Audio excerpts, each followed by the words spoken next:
injusticia cometida en contra de uno es una amenaza en contra de todos.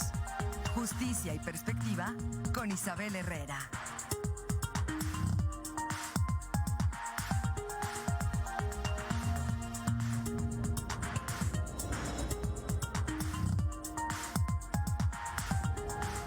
Ocho de la mañana con 2 minutos. Es momento de escuchar la participación de la licenciada Isabel Herrera.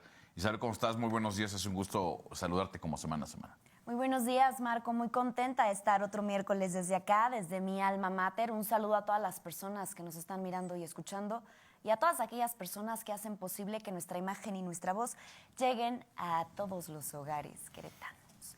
Marco, en días pasados hablábamos de la Constitución y de la importancia de que la ciudadanía conozca sus derechos humanos. Y ahorita justamente que estás abordando el tema de acceso a la justicia, de que es necesario contratar a una abogada, a un abogado para que te lleve tu caso, pues justamente quiero abordar estos temas de derechos humanos porque es súper importante que la ciudadanía haga este ejercicio de reconocimiento que, aunque no crean en la política, en las leyes, en la Constitución, pues entiendan que es la que rige, pues ahora sí que el actuar de las autoridades y sobre todo que se pongan truchas, que paren orejitas, porque ahí van a conocer las limitaciones que tienen las autoridades en su actuar. Entonces, aunque no nos parezca una ley o las leyes, hay que conocerlas, no solo hablar desde la subjetividad y desde una opinión personal. Entonces, siempre acudir con un profesionista, porque pasa, Marco, pasa que luego los litigantes o las litigantes nos topamos que llegamos a embargos y la gente pues no reconoce quién es un funcionario del Poder Judicial, no conoce que un actuario del Poder Judicial está dotado de fe pública. Entonces, cuando llegas a las casetas de fraccionamientos, pues no te permiten el ingreso. Y desde ese desconocimiento, desde esa ignorancia, la misma ignorancia que tenemos muchas mujeres cuando llegamos a un taller mecánico, es necesario que conozcamos, pues tengamos nociones de qué tienen permitido las autoridades y nosotros como ciudadanía, cuáles son los derechos humanos. Quiero comenzar con una frase de Ayn Rand que dice: los derechos individuales no están sujetos al voto público. Una mayoría no tiene derecho a votar la derogación de los derechos de una minoría. Y justamente hablando de que hace días celebrábamos el aniversario 106 de nuestra Carta Magna, de esta génesis donde se consagran los derechos humanos, porque algo sí les quiero señalar. Aquel abogado, abogada que les diga garantías individuales a los derechos humanos, pues ya se quedó un poquito arcaico en esta actualización que viene desde la reforma constitucional en materia de derechos humanos del 11 de junio del 2011.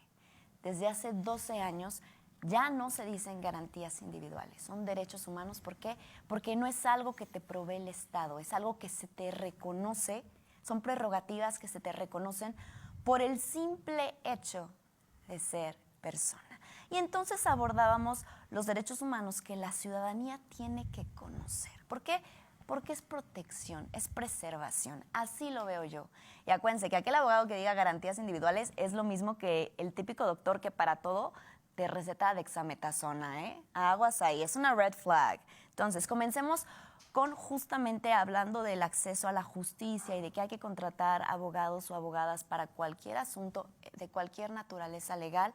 Hay que hablar de este derecho humano de la igualdad ante la ley, donde todas las personas, todas, todos y todes, son iguales ante la ley y el contenido de cada ley deberá atender a las circunstancias exclusivas propias de cada asunto de esa persona a fin de crear estas condiciones que van a permitir el derecho a acceder a sus derechos en condiciones de igualdad. ¿Por qué? Porque las personas deben de ser juzgadas conforme a las mismas leyes y en los mismos tribunales. ¿Por qué? Porque también viene este derecho de audiencia y del respeto al debido proceso legal, donde todas las personas tienen el derecho a ejercer su defensa, a ser escuchados, como dicen, oídos y vencidos en juicio, con las mismas oportunidades, obviamente dentro de un plazo razonable y lo más importante, por la autoridad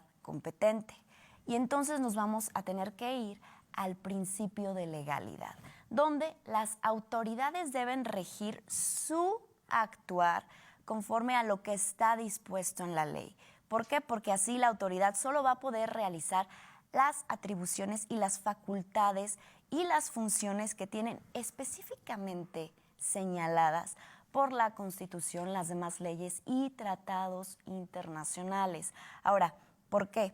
Es muy importante que se apeguen al marco legal, sea cual sea, de la naturaleza legal que sea, porque así no van a caer en arbitrariedades ni en abusos. Nadie puede ser molestado en sus bienes, en sus posesiones, en su familia, en su integridad o en sus derechos, en su persona. Aquí hago una aclaración. Sin que exista de por medio un mandamiento escrito, debidamente fundado y motivado por la autoridad competente.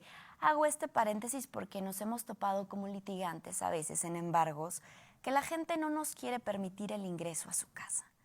Y desde el desconocimiento de que no reconocen quién es un actuario del Poder Judicial, una actuaria, desde que no saben que es una persona que trae una orden expresa del juez, desde ese desconocimiento no te quieren permitir ingresar a su domicilio a realizar la diligencia, que una vez que comienza, que se identifica la persona que es buscada, es hasta que termina, no es de que me tengo que ir a dejar a los niños al cole, déjame desayuno, no.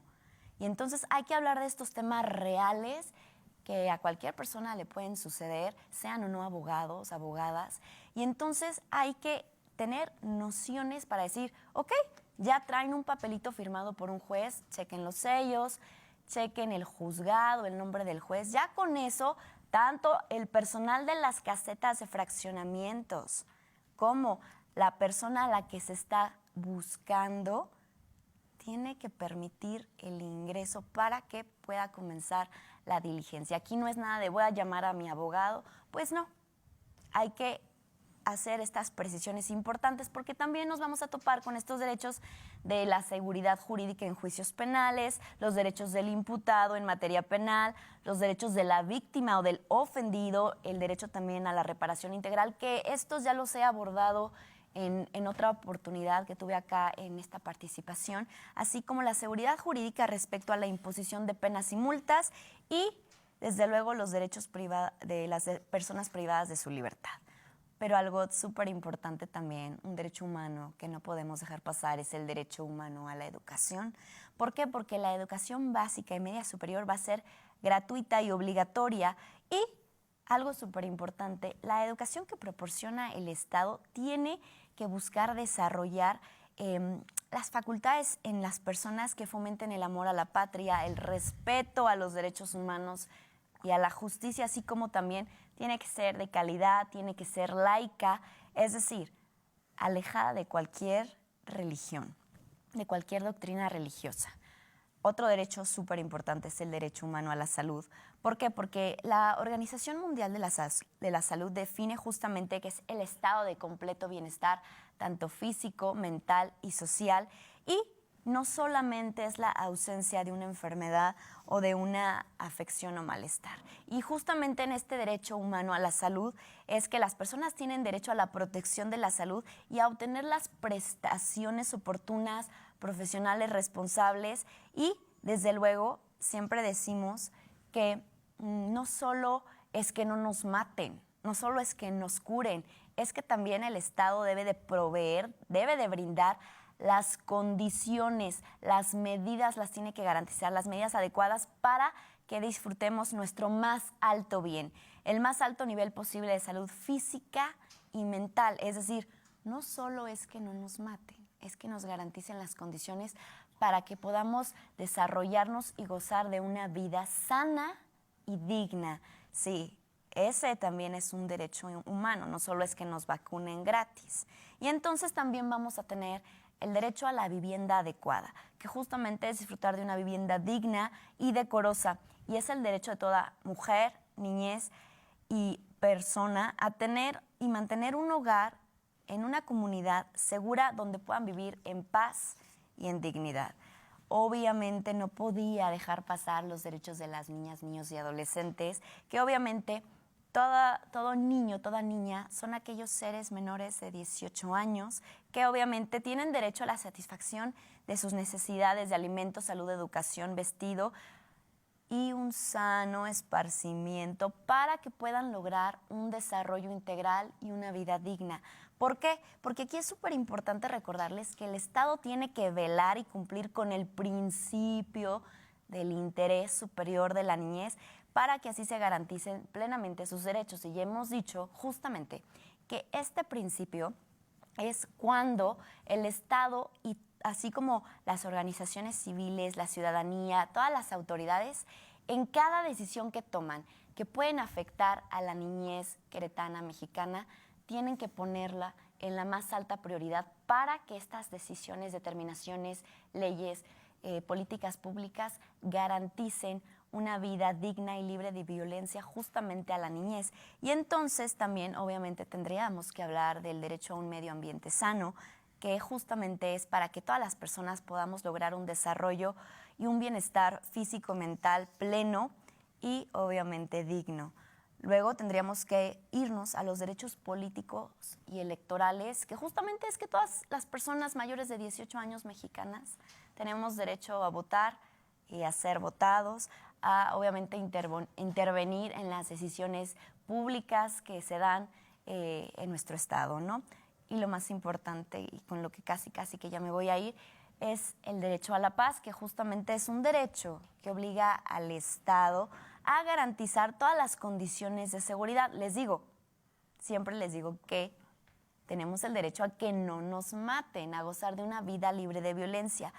Y justamente este derecho de que nos tienen que garantizar estas condiciones de las personas es para reconstruir no solo el tejido social, para prevenir, para preservar y difundir la cultura de la paz, sino también es desde la educación, la prevención que él mismo imparte y justamente procurando la seguridad internacional y atender todos los temas que tengan que ver con injusticias y violaciones de derechos humanos, pero también el Estado mexicano está obligado a cumplir con los principios de solución pacífica de las controversias internacionales, justamente que tienen que ver con el respeto, promoción y protección de la dignidad humana, es decir, de los derechos humanos. Sí, el Estado tiene que garantizarnos las condiciones para que todas las personas, mexicanas o no, que estemos en el territorio mexicano, podamos gozar de una vida sana, digna y obviamente libre de violencia. Yo me voy a despedir con una frase de